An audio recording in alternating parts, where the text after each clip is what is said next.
You will have 2 hours to complete the exam. Mr. Jankowski. There's been a car accident. Is there any other family to call? No, it's just me. I'm just looking for work, sir. The movie is a wonderful romance. Who's the woman who works with the horses? That's the boss's wife. She don't talk to nobody, and you don't talk to her. There's the feeling of forbidden love. Any living creature needs to know who's in charge. They can sense when a man's power is full strength, when a man's power is not. You're a beautiful woman that deserves a beautiful life. I think it was an incredibly sweet story. Don't follow me. He'll kill you. He will. It's my decision. You break my law, you have to pay a penalty. It's gotta be now. What am I doing? It's romantic and it's dangerous. I got so pulled into that world. Hopefully we created that transportive experience. Hold on. You're in for the ride of your life.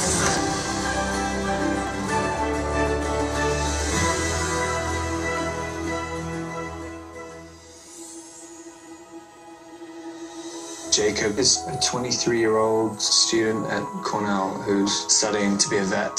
He's just about to qualify and work in his father's practice. He'd had a relatively insulated but happy life, and it just completely gets taken away from him.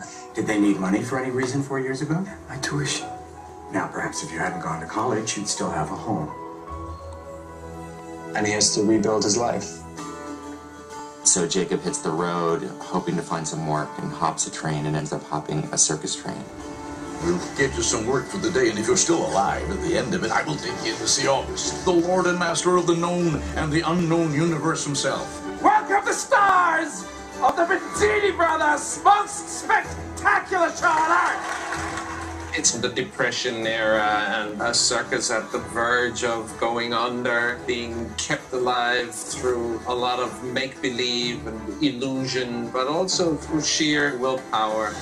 August feels like having somebody who's educated around him. Jacob reveals that he went to Cornell and studied to be a vet and suddenly jumps at loads of ranks. You do right by me. I show you a life most suckers can't even dream of. Water for Elephants is really a story about building a life for oneself after loss. But really, the movie's also about the moral compass you use when building that life.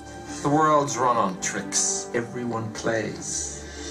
Slowly, Jacob sees the darker side of August start to emerge, and things start to change. If anything happens to Marlena, anyone as much as touched her, I hate to think of it. Any time, any facet of his world could possibly crumble. He can be very aggressive and very violent.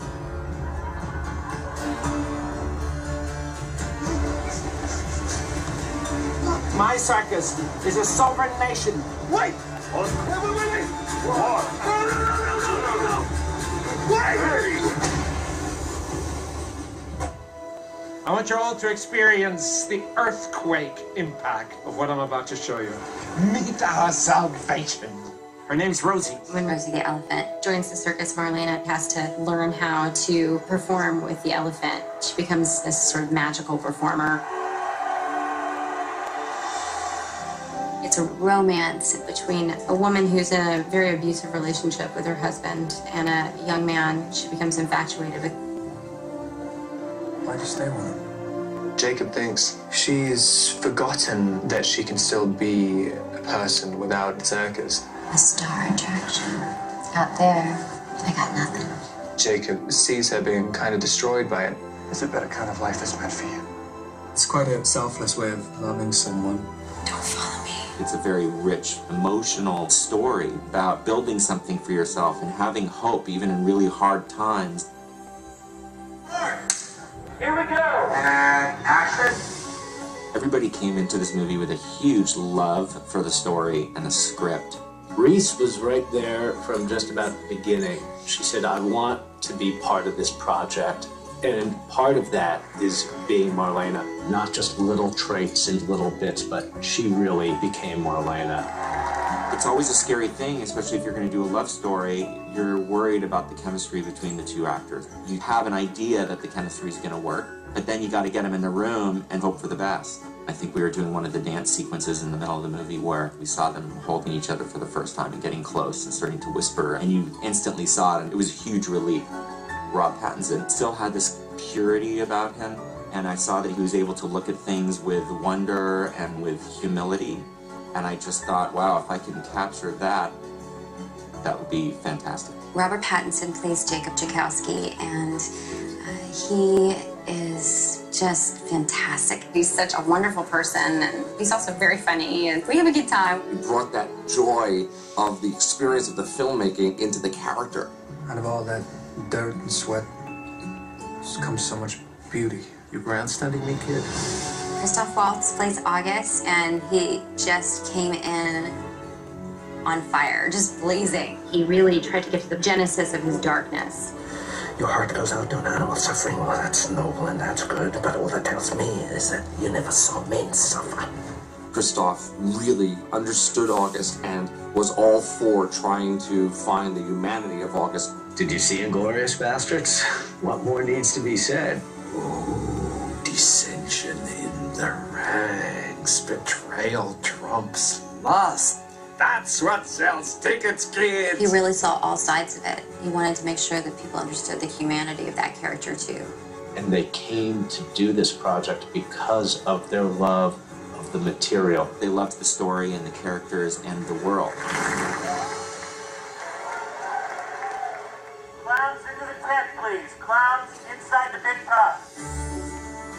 I love creating worlds. This was a great world to create.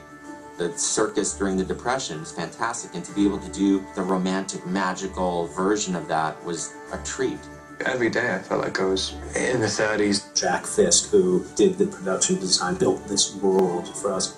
Jack Fisk's sets are really authentic.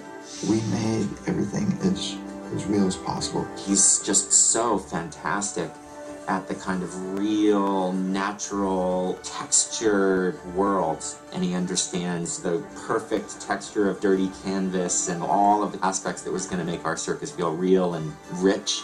The train is so magnificent, and the circus tents that were there, and you look at the edges of every frame of the film, there's just like something a little broken or a little dirty or a little dusty that was just so authentic. Our biggest tent was 160 feet by 110 feet, and we had wooden poles, and the center poles like 2,500 pounds apiece.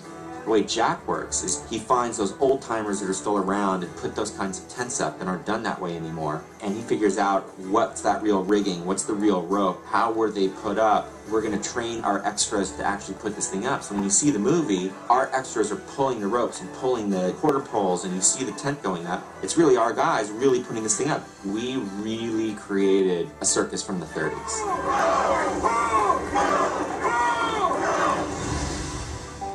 I love the 1930s. It's one of my very favorite periods. All of the glitter of the circus contrasts the Dust Bowl Depression era. She was able to make it feel real and authentic, but also have wonder and magic and romance. I feel my job as a costume designer is finding the character. Jacqueline West and I imagined that she would be making a lot of her own costumes from scratch, all of my performance costumes, modifying them for different performances.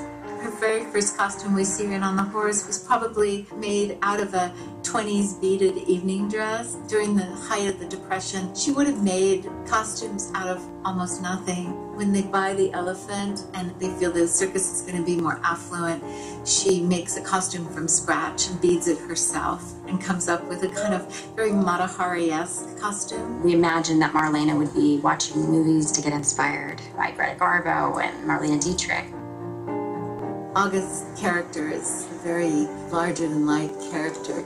He had to be dressed like that, and I could see Christoph in the costume transforming into August. Jackie and Jack, they really created this world. They did magic.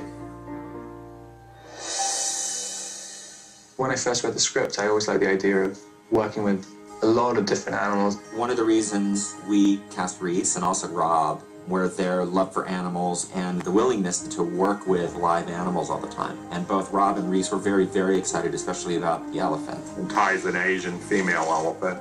She weighs about 9,000 pounds, and she's about 9 feet tall. We went out to her little elephant house, and it was one of the most incredible experiences I've ever had. I've never been by such an enormous animal. It was so kind of graceful and careful around people. It was just a really extraordinary experience to have nonverbal communication with another actor. I really feel like she was an actor. I can't express how extraordinary it was. Gary is patient, he's quiet, calm. So his elephant does anything he says. Probably what took the longest to train was to pull the stake up out of the ground and then swing it. That's going to be good. We did a lot of rehearsing with Reese. She came out here to our facility several times. I trained with Ty for 3 months. She was so calm. She was like, come on, lady. Come on and get back up here. I was terrified at first. She picked me up the very first day and I just screamed. But as time went on and we spent more time together, and that non-verbal communication, but you know you're saying so much to each other and trusting each other, I became much more comfortable with her. The mounting and dismounting of an elephant is the most complicated part of it, but I finally got it. All I can say is every film I do after this, I'm trying to have Ty in it. Would you ever think you're going to be this close to an elephant again? A lot of the scenes involve animals that can't really be tamed. They just totally provide you with something that you would never, ever have thought of. And they create the reaction in you as well. Yeah, scenes like having your arm bitten by the lion. It's great. It involves absolutely no acting whatsoever. Just plain terror. And that's it. It was exciting to me. For a few months together, a few hundred of us would basically run away and join the circus. It's a fabulous story with wonderful people, with animals. How often do you get that? It's exciting, and it's emotional, and it's scary sometimes, and horrifying other times. But also it had real themes that I think everybody can connect with. I really hope people are left with a real sense of living your life to the fullest. I don't think anything's been made like it in a long while. I love the world. Here they create this beauty and this magic all in one day, and then they tear it down and move on, and underneath it is all this danger and desperation. I just find it so moving, but it's also hopeful, and that this woman finds redemption and get a second chance in life and to find her own happiness.